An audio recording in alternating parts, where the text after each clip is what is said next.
So this is a very exciting day for me because today we're going to start quantum mechanics, and that's all we'll do till the end of the term.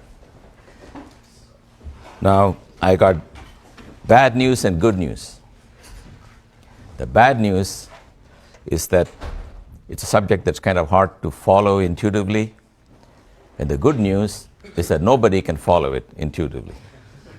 Richard Feynman, one of the big figures in physics, used to say no one understands quantum mechanics.